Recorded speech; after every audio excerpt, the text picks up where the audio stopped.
السلام عليكم ورحمة الله وبركاته.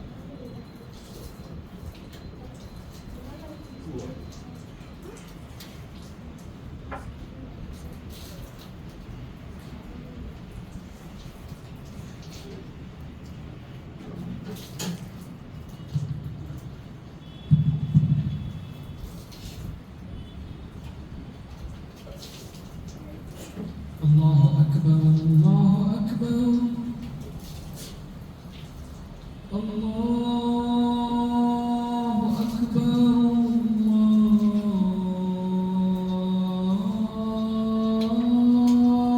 الله أكبر أشهد أن لا إله إلا الله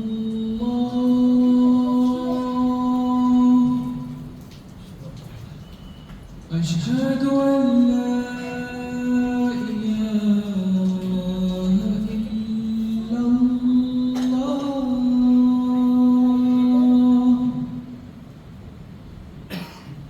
أشهد أن محمدا رسول الله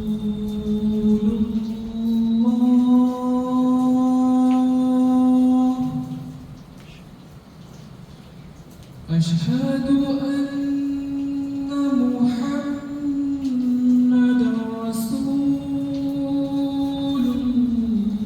الله حي على الصلاة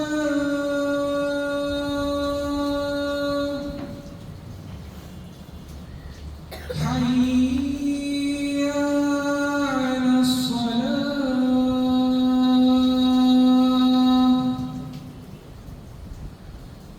حي على الفلاح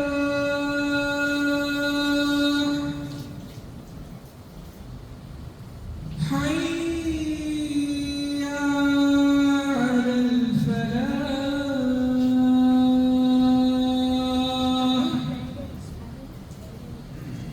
الله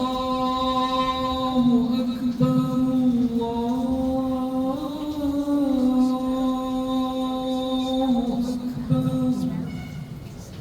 لا إله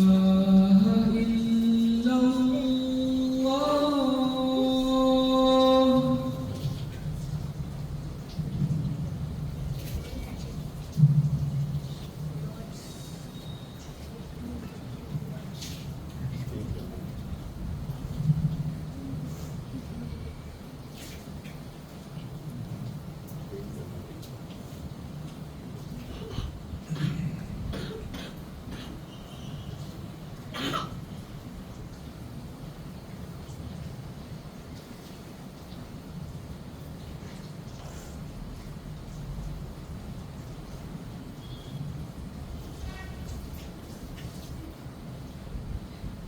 إن الحمد لله نحمده ونستعينه ونستغفره ونعوذ بالله من شرور أنفسنا ومن سيئات أعمالنا من يهده الله فلا مضل له ومن يضلل فلا هادي له أشهد أن لا إله إلا الله وحده لا شريك له وأشهد أن محمدًا عبده ورسوله أما بعد فإن خير الحديث كتاب الله وخير الهدي هدي محمد صلى الله عليه وسلم وشر الأمور محدثاتها وكل محدثة بدعة وكل بدعة ضلالة وكل ضلالة في النار أعوذ بالله من الشيطان الرجيم بسم الله الرحمن الرحيم قاف والقرآن المجيد بل عجبوا أن جاءهم منذر منهم فقال الكافرون هذا شيء عجيب أَإِذَا مِتْنَا وَكُنَّا تُرَابًا ذَلِكَ رَجْعٌ بَعِيدٌ قَدْ عَلِمْنَا مَا تَنقُصُ الْأَرْضُ مِنْهُمْ وَعِندَنَا كِتَابٌ حَفِيظٌ بَلْ كَذَّبُوا بِالْحَقِّ لَمَّا جَاءَهُمْ فَهُمْ فِي أَمْرٍ مريج وقد قال الله تبارك وتعالى في القرآن المجيد أعوذ بالله من الشيطان الرجيم واعلموا أنما أموالكم وأولادكم فتنة والله عنده أجر عظيم رب اشرح لي صدري ويسر لي أمري واحلل عقدة من لساني يفقهوا قولي. تمام تعریفیں، ساری بڑائیاں، ہر قسم کی حمد و ثنا، پاکی و بزرگی اللہ رب العالمین خالق کون و مکان، مالک ارض و سما کے لیے لائق و زیبا ہے، جو ساری کائنات کا پالنہار اور مربی ہے. بعدہ بے شمار درود و سلام نازل ہو رحمت للعالمین، شفیع المذنبین، سید الاولین والآخرین، خاتم النبیین، جناب محمد رسول اللہ صلی اللہ علیہ وسلم کی ذات مطہرہ مبارکہ پر. محترم بزرگوں، دوستوں، پردہ نشین اسلامی ماں اور بہنوں، گزشتہ جمعہ میں قرآن مجید کی اس آیت کریمہ یا ایھا الذین آمنوا قوا انفسکم واہلیکم نارا، کہ ایمان والو اپنے آپ کو اور اپنے اہل و عیال کو جہنم کی آگ سے بچاؤ کے حوالے سے گفتگو ہوئی تھی. اس میں ایک اہم پوائنٹ پر جو بات ہوئی تھی وہ اپنے گھر کی خواتین کے حوالے سے فکر مندی کی بات تھی کہ انہیں دینی تعلیم و تربیت سے آراستہ کیا جائے، مساجد سے جوڑا جائے، علماء کرام کے دروس سے جوڑا جائے، اسلامی بیانات سے جوڑا جائے، تاکہ ان کے اندر بھی دینی شعور، دینی جذبہ پیدا ہو اور وہ دین سے قریب ہو سکے. اور عموماً جو عورتوں میں خرافات ہوتی ہیں، غلط رسوم و رواج ہوتے ہیں، ان سے معاشرے کو چھٹکارا مل سکے. یہ بڑا المیہ ہے اور بہت بڑی حقیقت ہے کہ مسلم معاشرے میں جو بدعات و خرافات پائے جاتے ہیں ان کا ایک بڑا حصہ، بلکہ یوں کہہ دیجئے کہ 90% حصہ جو ہے خواتین کے ذریعہ سے، عورتوں کے ذریعہ سے معاشرے میں رائج ہے، گھروں میں پھیلتے اور بھولتے ہیں. جب عورتوں کو ہم دینی تعلیم سے آراستہ کریں گے، اللہ اور اس کے رسول کی تعلیمات سے انہیں باخبر رکھیں گے، ان کے اندر صحیح دینی جذبہ جگائیں گے اور بیدار کریں گے، تو جہاں ان کے ذات کی اصلاح ہوگی وہیں گھر کی اصلاح ہوگی، معاشرے کی اصلاح ہوگی، سوسائٹی کی اصلاح ہوگی. اس حوالے سے ایک اہم پہلو بچوں کی تربیت کا ہے. عہد کے اندر بیوی بھی ہے اور بچے بھی ہیں، اور جس طریقے سے ایک آدمی اپنے گھر والوں کی فکر مندی کرتا ہے، اس میں بچوں کے حوالے سے اس کی فکر مندی بہت ضروری ہے. بچے یہ انسان کی خواہشوں میں ایک بڑی خواہش، جب شادی ہوتی ہے تو سب سے بڑی خواہش جو آدمی کے ذہن میں، دماغ میں، دل میں پنپتی ہے وہ یہ کہ اس کے گھر میں بچے کی صورت میں پھول نکلے جو اس کی زندگی میں خوشیوں کی بہار لا سکے، اس کی زندگی میں مسرت و شادمانی کا باعث. یہاں تک کہ انبیاء کرام علیہ الصلوۃ والتسلیم نے بھی بچوں کی خواہش کی ہے، بچوں کے لیے دعائیں کی ہیں، اللہ تبارک و تعالیٰ سے بچوں کو مانگا ہے. لیکن اسی کے ساتھ یہ بھی حقیقت ہے کہ اولاد ایک آزمائش بھی ہے، ایک فتنہ بھی ہے آدمی کے لیے. اگر اس اولاد کی بہترین تعلیم و تربیت ہوتی ہے، اس کو ہم دینی تعلیم سے آراستہ اور دینی تربیت سے پیراستہ کرتے ہیں تو یہ اولاد ہمارے لیے دنیا کے اندر بھی مفید ہے اور آخرت میں بھی ہمارے لیے بینیفیشل ہے. لیکن اگر ہم ان کو دینی تعلیم و تربیت سے آراستہ نہیں کرتے ہیں تو ہمارے لیے دنیا کے اندر بھی یہ ہارمفل ہے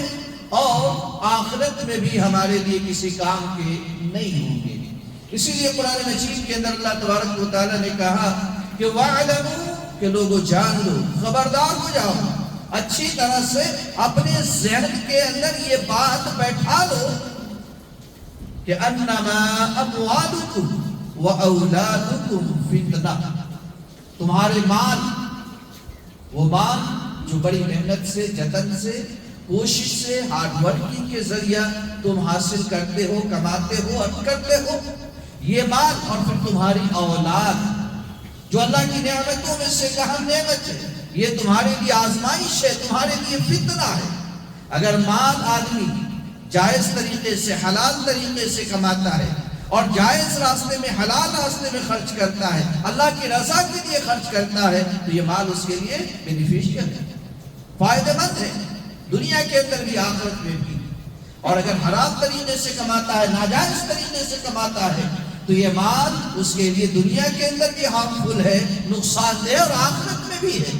اسی طرح سے اولاد کا مسئلہ ہے تو اللہ نے کہا کہ یہ اولاد، یہ مال تمہارے لیے آزمائش ہے. اس آزمائش سے گزرنا کوئی معمولی کام نہیں ہے. ایک آدمی جب تک بیچلر ہوتا ہے، غیر شادی شدہ ہوتا ہے،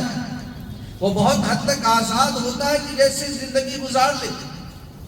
بے فکری کی زندگی آدمی گزارتا ہے. لیکن جب شادی ہو جاتی ہے، بچے ہو جاتے ہیں تو ہر آدمی کو یہ سوچنا چاہیے، ہر نوجوان کو، ہر میاں بیوی کو، کہ اب وہ لاؤبالی پن کی زندگی نہیں گزار سکتے، اب وہ ذمہ دار بن چکے ہیں اور بچے کی شکل میں ان کے اوپر اللہ تبارک و تعالیٰ نے جہاں انہیں ایک بڑی نعمت عطا کی ہے، وہیں ان کے کندھوں پر ایک بڑی ذمہ داری اللہ تبارک و تعالیٰ نے ڈال دی ہے. اور ذمہ داری کے حوالے سے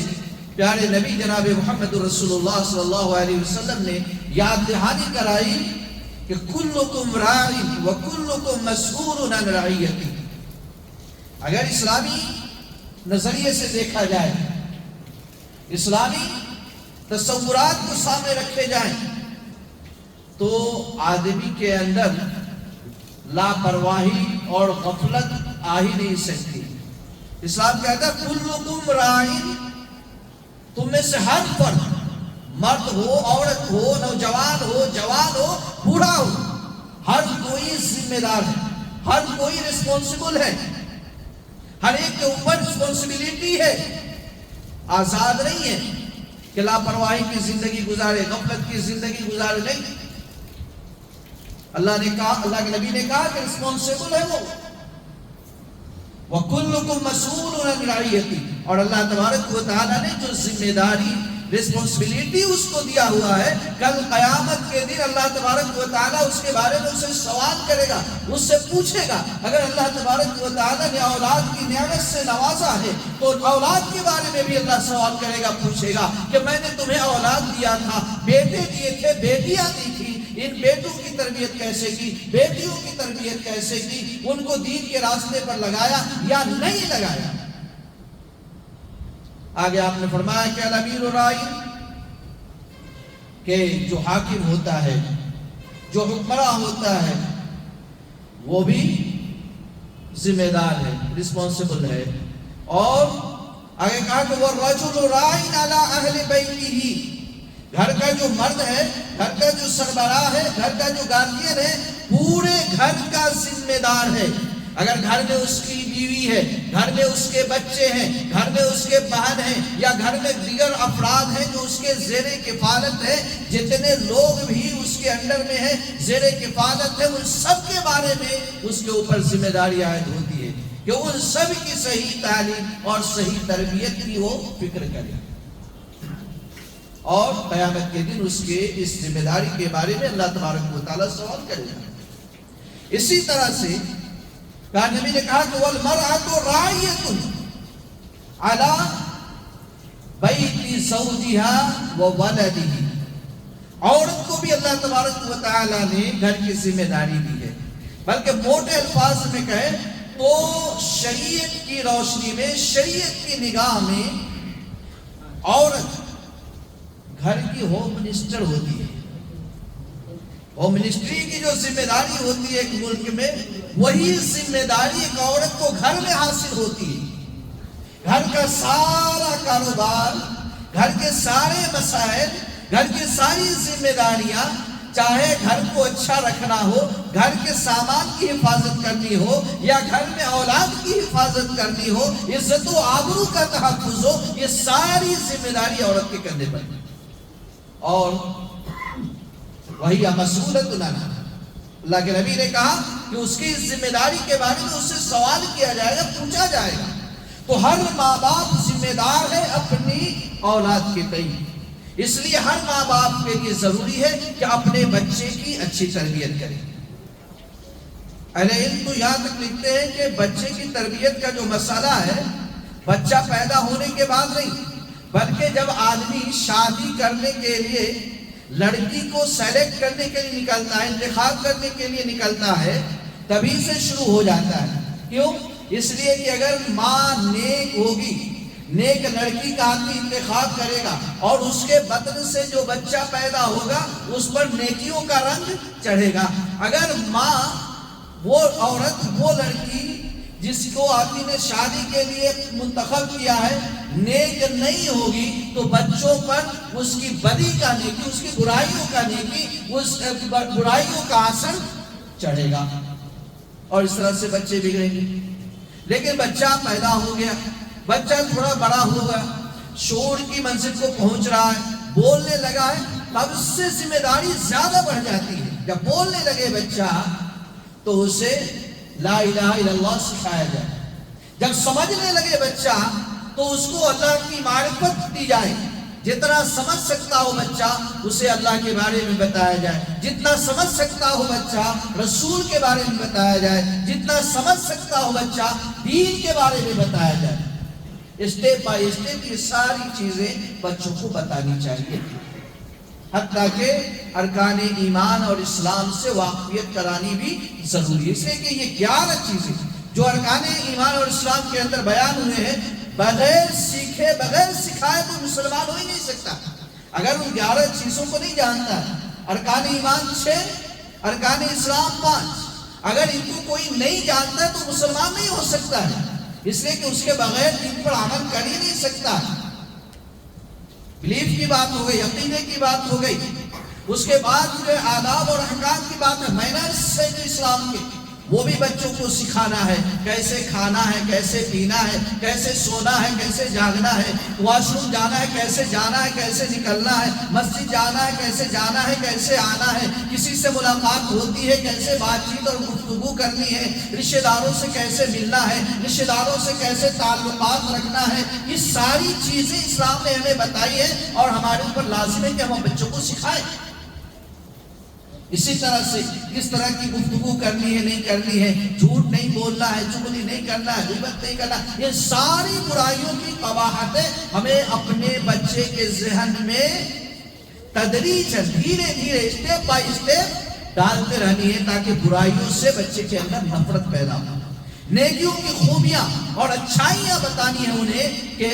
دھیرے دھیرے ان کے ذہن میں ایک ایک کر کے جو ہے نیکیاں راسخ ہوتی جائیں، اور نیکیوں کے جو فوائد ہیں، اچھائیاں ہیں، خوبیاں ہیں، وہ ان کے ذہن و دماغ میں راسخ ہو جائیں۔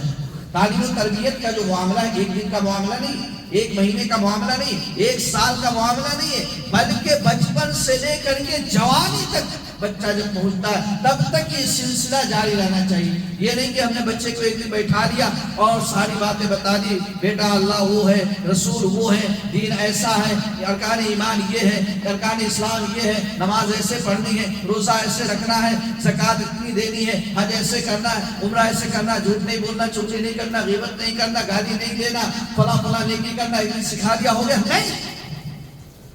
اسٹیپ بائی اسٹیپ، دھیرے دھیرے، تدریجاً یہ ساری باتیں بچوں کے ذہن میں ڈالنی ہے، اور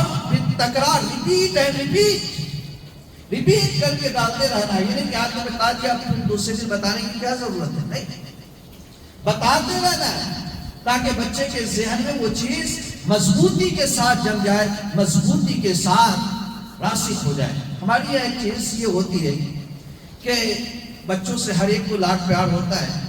لیکن لاڈ میں پیار میں لوگ بچوں کو ڈانٹنا گوارا نہیں کرتے۔ اگر تربیت نبوی کا انداز دیکھیں تو وہاں پیار بھی ہے اور ڈانٹ و پھٹکار کی تعلیم بھی ہے۔ اللہ کے نبی صلی اللہ علیہ وسلم کا خود اپنا طرز عمل یہ ہے کہ آپ نے کبھی کسی کو اپنے ذاتی معاملات میں ڈانٹا تک نہیں ہے، مارنا تو دور کی بات ہے۔ ایک باندھی تھی، آپ صلی اللہ علیہ وسلم کو کسی عمل سے غصہ آیا، آپ کے کان پر اتنا بڑا مسواک رکھا ہوا تھا، آپ نے وہ مسواک ہاتھ میں اٹھایا اور کہا کہ کل قیامت کے دن مجھے جواب دہی کا خوف نہیں ہوتا تو اس مسواک سے تمہیں مارتا۔ حضرت انس رضی اللہ عنہ اللہ کے نبی صلی اللہ علیہ وسلم کی خدمت میں 10 سال رہے، آپ کی 10 سال خدمت کی، بچے تھے، بہت ساری غلطیاں کی ہوگی، لیکن کہتے ہیں کبھی اللہ کے نبی نے مجھے کچھ کرنے کے لیے کہا ہو اور میں نے نہیں کیا ہو تو اللہ کے نبی نے پوچھا نہیں کہ تم نے کیوں نہیں کیا، اور کبھی ایسا نہیں ہوا کہ اللہ کے نبی نے کسی کام سے مجھے روکا اور میں نے کر دیا ہو تو اللہ کے نبی نے مجھ سے یہ سوال نہیں کیا، یہ کوشچن نہیں کیا کہ تم نے یہ کام کیوں کیا۔ تو اللہ کے نبی رحمت للعالمین تھے، آپ کا یہ طرز عمل ہے، لیکن اس کے باوجود اللہ کے نبی صلی اللہ علیہ وسلم نے بچوں کو ڈانٹنے اور مارنے کی اجازت بھی دی ہے۔ اگر بچہ نہ مانے، بچہ نہ سنے بات تو مارنے تک کی اجازت دی ہے۔ پھر نبی نے فرمایا کہ مروا اولادکم بالصلاۃ وهم ابناء 7 واضربوهم علیہا وهم ابناء 10، کہ بچہ جب 7 سال کا ہو جائے تو اسے نماز کے لیے کہو، نماز کی ترغیب دو، نماز پڑھاؤ۔ دیکھیے تربیت نبی کا انداز، نماز کب فرض ہوتا ہے، کب فرض ہوتی ہے نماز؟ جب آدمی بالغ ہو جائے۔ کوئی بھی شرعی احکام آدمی کے اوپر اس وقت فرض ہوتا ہے جب وہ بالغ ہو جائے، میچور ہو جائے۔ جب تک نابالغ ہے اور میچور ہے تب تک اس پر کوئی فرضہ نہیں ہے، لیکن 7 سال کی عمر میں آپ صلی اللہ علیہ وسلم یہ کہہ رہے ہیں کہ بچے کو نماز پڑھاؤ، نماز کی ترغیب دو۔ حالانکہ بچے پر ابھی نماز فرض نہیں ہے، لیکن کیوں؟ تربیت کے لیے، نماز سے اس کو جوڑنے کے لیے، نماز سے اس کا تعلق قائم کرنے کے لیے، نماز کو اس کے لیے آسان بنانے کے لیے آپ نے کہا، اور کہا کہ وَاضْرِبُوهُمْ عَلَيْهَا وَهُمْ أَبْنَاءُ 10۔ اور اگر بچہ 10 سال کی عمر کو پہنچ جائے، نماز پڑھنے میں کوتاہی کرے، نماز پڑھنے میں غفلت کرے، نماز پڑھنے میں لیزینس دکھائے، سستی کرے، تو پھر اس کو مارو، اس کو مارو۔ سمجھنے سمجھانے سے نہ سمجھے تو پھر اس کو مار کے نماز پڑھاؤ۔ اللہ کے نبی نے کبھی کسی کو نہیں مارا، لیکن تربیت اتنی ضروری ہے کہ اللہ کے نبی نے کہا کہ اگر بچے کو مارنے کی ضرورت پڑے تربیت کے لیے تو مار بھی سکتے ہو۔ البتہ آپ صلی اللہ علیہ وسلم کی عام تعلیم ہے کہ مارنا تعلیم کے لیے ہو، دشمنی کے لیے نہیں۔ ظاہر ہے کوئی ماں باپ بچے کو دشمنی سے تو مارتا بھی نہیں، ایسا مار نہ مارا جائے جس سے ہڈی پھٹی ٹوٹ جائے، کہیں کٹ لگ جائے، بلکہ تنبیہ کے لیے، تعلیم کے لیے۔ تو بتانا یہ مقصود ہے کہ بعض مواقع ایسے ہوتے ہیں کہ جب بچے کو صرف پیار سے سمجھانا کافی نہیں ہوتا، ڈانٹنا پھٹکارنا بھی پڑتا ہے اور کبھی مارنا بھی پڑتا ہے، اور پھر کبھی ایسا بھی ہوتا ہے کہ ہم بچوں کو غلطیاں کرتے ہوئے دیکھتے ہیں، یہ کہہ کے نظر انداز کر دیتے کہ تو بچہ ہے، بعد میں سدھر جائے گا، بعد میں سمجھ جائے گا۔ حالانکہ وہی غلطیاں اگر بچہ دہراتا رہے یا اسی طرح کی غلطیاں دہراتا رہے تو یہ اس کی عادت بن جاتی ہے، اور پھر عادت بن جانے کے بعد اس کو چھوڑنا مشکل ہو جاتا ہے۔ اس لیے پیارے نبی صلی اللہ علیہ وسلم کا یہ انداز دیکھیں کہ جب آپ صلی اللہ علیہ وسلم کسی کو غلطی کرتے دیکھتے اسی وقت روکتے تھے، اسی وقت روکتے تھے تاکہ بات راسخ ہو جائے۔ اللہ کے نبی صلی اللہ علیہ وسلم کے ربیب ہیں حضرت عمر بن ابی سلمہ، اللہ کے نبی صلی اللہ علیہ وسلم کے ساتھ کھا رہے تھے۔ وہ کہتے ہیں کہ میں کھا رہا تھا تو پلیٹ میں کبھی ادھر ہاتھ ڈالتا، کبھی ادھر ڈالتا، کبھی ادھر سے اٹھا کے کھاتا تھا۔ اللہ کے نبی نے میرا ہاتھ پکڑ لیا اور کہا کہ یا غلام سم اللہ وکل بیمینک وکل مما یلیک، کہا کہ بچے ایسے نہیں کھاتے، کوئی گناہ کا کام نہیں کر رہے تھے، لیکن کھانے کے ادب کے خلاف اللہ کے نبی نے اس پر بھی تنبیہ کیا، کہا کہ دیکھو جب کھاؤ تو بسم اللہ پڑھ کے کھاؤ، بسم اللہ کہو کھانے سے پہلے، اور سینے ہاتھ سے کھاؤ، رائٹ ہینڈ سے کھاؤ، وَكُلْ مِمَّا يَلِيكَ، اور اپنے قریب سے کھاؤ، یہ نہیں کبھی ادھر سے لے لیا، کبھی ادھر سے لے لیا، کبھی ادھر سے لیا، اسے نہیں کھاؤ، بلکہ ایک پلیٹ میں کئی لوگ کھا رہے ہیں تو اپنے قریب سے کھاؤ، اپنے پاس سے کھاؤ۔ تو یہ تنبیہ کیا اللہ کے نبی صلی اللہ علیہ وسلم، چاہتے تو آپ نظر انداز کر دیتے، چھوڑ دیتے، بچہ ہے نہیں۔ اسی طرح سے حضرت حسن رضی اللہ عنہ اللہ کے نبی صلی اللہ علیہ وسلم کے ساتھ جا رہے تھے، ایک کھجور گرا ہوا ان کو دکھا، بچے تھے، کھجور اٹھا لیا اور منہ میں رکھ لیا، چبانے لگے، کچھ حصہ کھا لیا۔ اللہ کے نبی صلی اللہ علیہ وسلم کو معلوم ہوا، اللہ کے نبی نے کہا کخ، کھا لیا اس کو اگل دو، باہر کرو، اور آپ صلی اللہ علیہ وسلم نے ان کے حالت سے باہر نکلوایا۔ کیوں؟ اس لیے کہ ہو سکتا ہے کہ وہ صدقے کا کھجور، بلکہ صدقے کا کھجور تھا ہی، بعض روایت کے اندر تنبیہ کیا گیا ہے، اور صدقہ آل رسول کے لیے، اہل بیت کے لیے جائز نہیں، اس لیے اللہ کے نبی صلی اللہ علیہ وسلم نے وہ اگلوا دیا۔ یہ نہیں کہا کہ بچہ کھا لیا تو کوئی بات نہیں ہے، آپ نے بچے سے اگلوا دیا۔ تو اس طرح سے تربیت کی جاتی ہے۔ بہت وقت ایسا بھی ہوتا ہے کہ والدین بچوں کی تربیت کرنا چاہتے ہیں، ان کو بنانا اور سنوارنا چاہتے ہیں، ان کے اوپر دین کا رنگ چڑھانا چاہتے ہیں، لیکن اس میں فیل ہو جاتے ہیں، ناکام ہو جاتے ہیں۔ وجہ کیا ہوتی ہے؟ اسباب کیا ہے؟ کاز کیا ہوتا ہے؟ انشاءاللہ اس پر آئندہ جمعہ میں گفتگو کریں گے کہ کون سے اسباب، کاجز اور ریزنز ہیں جس کی وجہ سے والدین اپنے بچوں کی صحیح تربیت کرنے میں ناکام ہو جاتے ہیں۔ اللہ رب العالمین سے دعا ہے کہ اللہ تعالیٰ ہم سب کو تعلیمات کتاب و سنت کو سمجھنے اور اپنے بچوں کی صحیح تعلیم و تربیت کرنے کی توفیق عطا فرمائے۔ اللہ تبارک و تعالیٰ ہم سب کے بچوں کو نیک اور صالح بنائے،